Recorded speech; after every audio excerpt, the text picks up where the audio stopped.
This is War to War 2006, and this is another project I'm doing. I actually started it quite a while ago. This is an old project.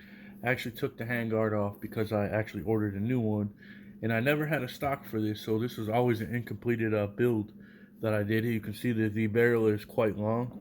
If you can see it, it is quite long. I believe this is a 24-inch barrel. It could be a 22-inch, but I'm pretty sure it's a 24-inch.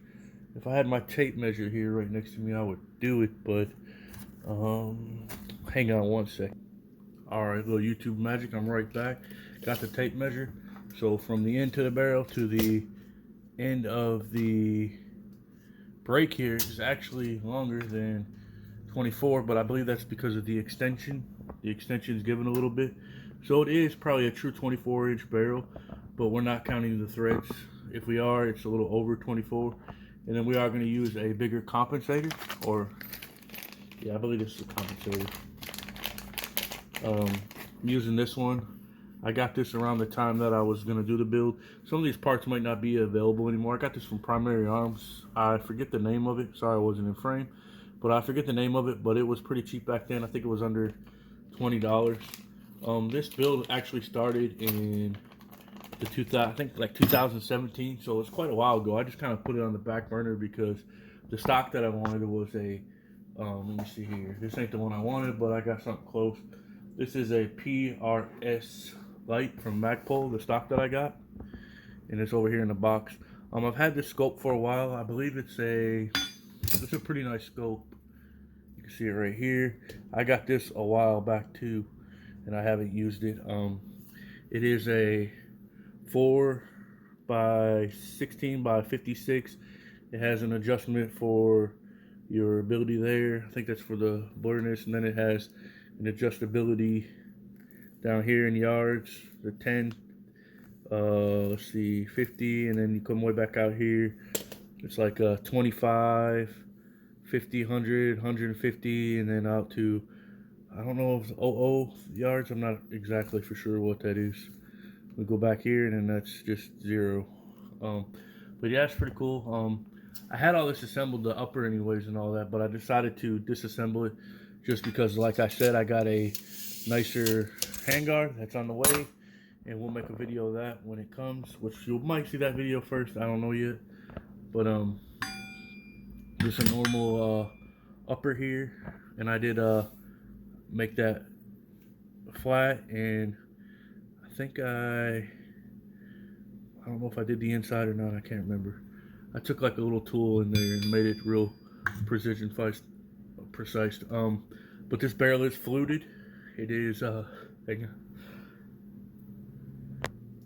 Sorry, I had to sneeze. It is a 223 Wiley barrel, 1-7 twist, made in the USA. This was a old Bear Creek Arsenal barrel. When the barrels were really cheap in 2017, I bought this. I don't believe they make this barrel anymore. It is a really nice barrel. We'll see when I go to shoot it, but it is really nice. I paid quite a bit of money for this barrel back then, and I mean, you could get like 10-inch barrels for $30. You can get 16-inch barrels for like $40, and this thing was probably 120 or 130 back then, when those barrels were super cheap. So I have no idea what this barrel is now, or if you can even find it. But this is pretty much brand new, unshot, and purchased in 2017.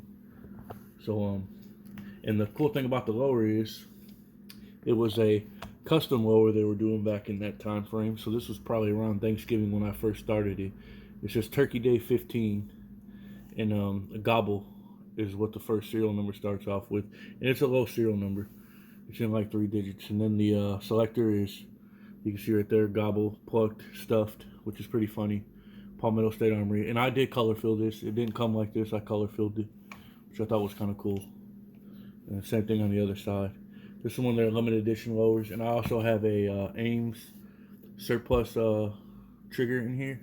So that's a cool thing I did back then. So this really isn't honestly costing a whole lot to finish right now. I got an unbelievable price on a handguard, which if you looked at my community post a while back, probably if I post this video anytime soon, it was like $50-something shipped for almost a $200-something handguard, so that was a pretty good deal.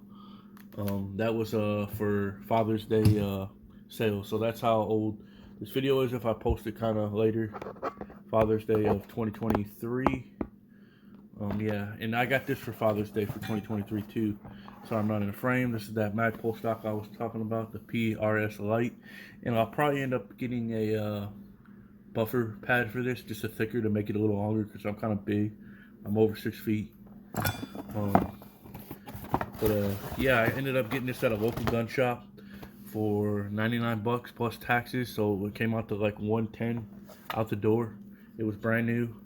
Has the has like a cheek riser right here. You gotta use an adjustment tool to get it to go up, and then it's got the pad right here that will go back. And the reason that I had to actually change my buffer system on this lower, because I was originally going to go with a PRS, one of the higher ends that uses an A2 style buffer tube. So I had this all set up for an A2 spring and everything. So that was kind of disappointing, but I wanted this stock because the way the adjustability is, it's easier to get the carbine buffer tubes, parts, accessories for this type of stock. So that's why I did it. In the price range to finish this was $100 to get that, versus if I were going to get the nicer one that was like 200 and something dollars. So I kind of saved 100 bucks. It wasn't a project that I was really even looking at finishing right now, but since it was there and I could get the opportunity to finish it with this and order a couple more parts like the buffer kit and all that, so I can probably pretty much finish this gun for, what was it, like under 200 bucks. I could finish this 24-inch precision build. So if I can do that and get that out of the way, then that'll be something I can just put in the safe, get off the bench. I'm trying to finish up a lot of these smaller projects I got going on to clear room to get some of these new ones in line. I've got quite a few projects to finish up right now. I got that Lancer lower. I got the stuff coming for that. That should be finished by now with the video posted. And then I also got the dissipator from the Hollywood build that I'm doing currently, and I'm waiting to barrel for that from Wyndham Weaponry, so that might be a little while. That's all I got for that to come in, and that'll be finished up. And then I have a 9mm in the works, which will be pretty hefty and expensive, depending on. It's already that way. I've probably got a barrel assembly, just the assembly, and the front side parts and all that. I'm looking at $550, and I've already got that. I've got it ordered. And then I've also got a lower that was gonna run about. I've already purchased that. I gotta go pick it up here in a day or so. And that was almost $3 just for the lower. And then I still got an upper receiver to get, bolt carrier, all the other parts that I want to get for it that are gonna be kind of hard because it's a certain type of. Don't want to give anything away, but it's gonna be cool. So this is Lord of War 2006, another project you can see in pieces. Be kind of cool when I get it together. Just give you something to look forward to on the channel, and we'll see how things get done here. All right, have a nice day.